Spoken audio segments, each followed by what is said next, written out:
SIR form fill up করার আগে আপনার অবশ্যই কিছু বিষয় জেনে রাখা দরকার।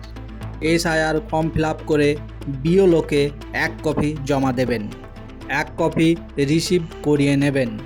অতি অবশ্যই দেখবেন আপনার রিসিভ কপিতে সেই বিওলোর সই এবং স্ট্যাম্প আছে কি না।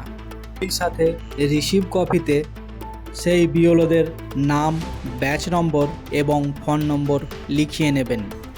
আইন অনুযায়ী তিনি তা দিতে বাধ্য। পরবর্তী সময়ে যদি ফাইনাল লিস্টে আপনার নাম না ওঠে, তখন প্রমাণ হিসাবে আপনি আপনার কাছে থাকা রিসিভ কপি দেখাতে পারবেন। আর বিওলোর বুকের ব্যাচ ভালো করে দেখে নেবেন, কারণ ফাইনাল লিস্টে আপনার নাম না উঠলে আপনি কোন বিওলোর হাতে ফর্ম ফিল আপ করে জমা দিয়েছিলেন সেটা জানাতে পারবেন। কারণ একটু ভুলের জন্য সারা জীবন ভুগতে হতে পারে আপনাকে। আর যাদের 2002-এর ভোটার লিস্টে নাম নেই, তারা 2002-এর ভোটার লিস্টে তাদের বাবা মায়ের নাম থাকলে সেটা দেখাতে পারবেন। কিন্তু যাদের 2002-এর ভোটার লিস্টে নিজের নাম ও তার বাবা মায়ের নাম নেই, তাদেরকে নির্বাচন কমিশনের জারি করা নথিগুলির মধ্যে অন্ততপক্ষে একটি নথি নির্বাচন কমিশনকে দেখাতে হবে। সেই নথিগুলো কি একবার ভালো করে জেনে নিন।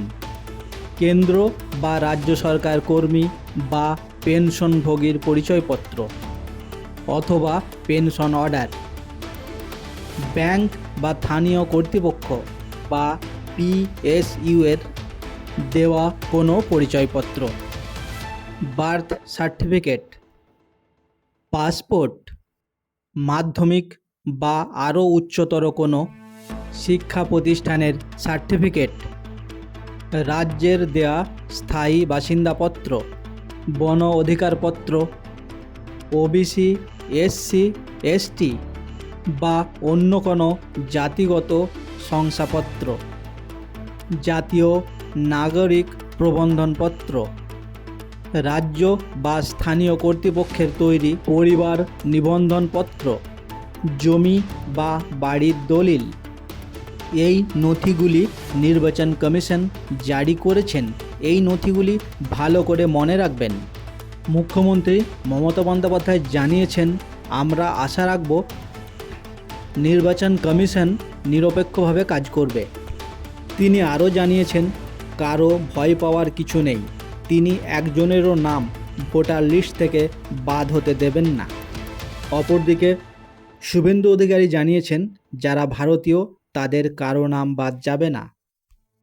তিনি আরও জানিয়েছেন, কিছু মানুষ এসআইআর নিয়ে মানুষকে ভুল বোঝাচ্ছেন।